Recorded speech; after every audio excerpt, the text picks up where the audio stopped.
3, 2, 1, end of test. King with a go.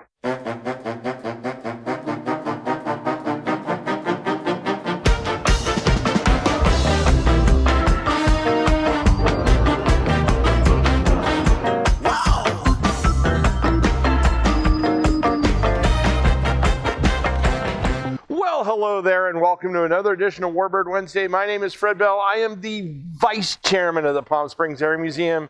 Today, we are continuing down Dive Bomber Lane with a misleading airplane. It's also an obscure airplane. I am talking about the A-36, the Apache. Some people called it the Invader, and we're not talking about the other Invader. I have never seen it as an Invader, but I saw that as a reference, so take it for what it is. First of all, though, Jason, we had a conversation off camera. I don't see these hats, but right before we do our production, what the heck is this? I used more colorful language off camera, but YouTube will not tolerate that. I'm going to get this thing off. I don't even... Hello, everybody. Oh my gosh, I am just such a huge fan of yours. This looks like a mutated sock puppet. I'm not even sure. There we go. There it goes off the camera. Well, today we're talking about the A-36A, and I'm going to grab a P-51. This was a derivative of that aircraft. The company designation for the A-36 was the NA-97.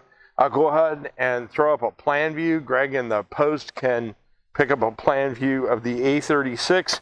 The designer on this airplane was Edgar Schmid, and I just completely probably butchered that, so you can give me that one in the comments, take it to me. There were 500 of these aircraft built. They were not a huge build. It was introduced in 1942 in kind of a weird way, and it was retired in 1945. The big thing about this was the United States in the basically headlong run once the war started, they wanted to keep the North American production line going, and we've kind of talked about this where they kept the A-36 in production, and we're just trying to keep the North American workers going because they knew they were going to add in more fighters, and they did. This is a Allison-powered aircraft, and but with the changes, it needed to have a completely redesigned wing. The wing with dive brakes was completely redesigned. We're going to talk a little bit about that. There were dive brakes added.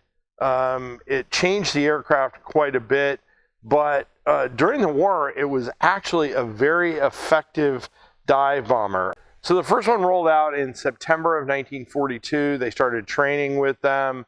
They realized that they had to, again, stopgap aircraft going all over the place, that they had to get them out into the field, and they were used in Europe and in North Africa.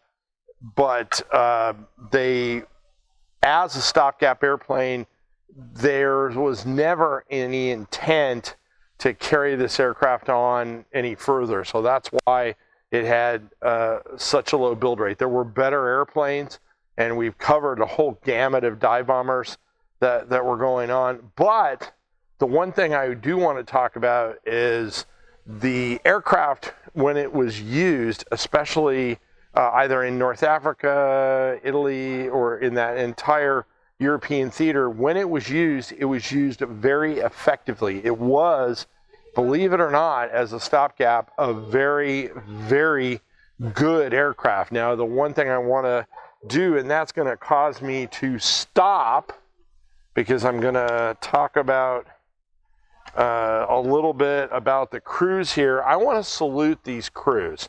And the reason I want to salute these crews is because this aircraft per flight hour had the highest loss rate in the United States Army Air Force. So think about that for a second. Now, I have said it's a good airplane, and I stand by that, but it did have some squirrely tendencies, but the crews went out regardless of that and flew the airplane in combat. So today, I want to salute these A-36 crews. They were very brave, and they don't get nearly, kind of like we were just talking about those Russian air crews, they don't get the recognition they deserve because the airplane was deployed in such smaller numbers. And what we're going to do is we are going to go with, now I told Jason he's got a little work a little harder in the obscure area. This is a Dad's old-fashioned root beer. Jason, come on, you got to work a little bit harder. You've been like trying to kill me the last 6 weeks, and then we go with this. This is a safe choice, man. So to all the A-36 Apache pilots, I want to salute you. You did a great job, and you worked with really not a one-off weapon, but a weapon that it was built and then it really had no future after that. So with that, I salute you.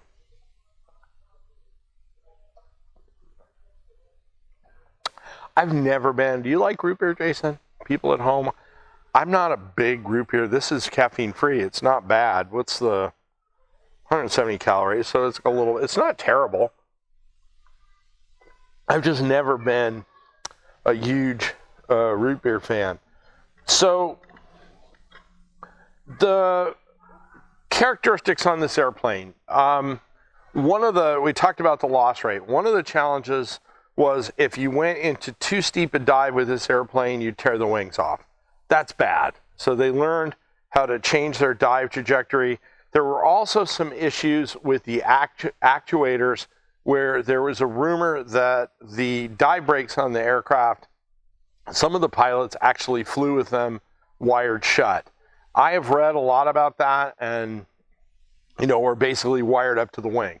I have read and done as much research on that, and everything I read is that came out of the flight school in the United States, and that never really happened. So I can't find any evidence that in combat the airplane actually flew like that.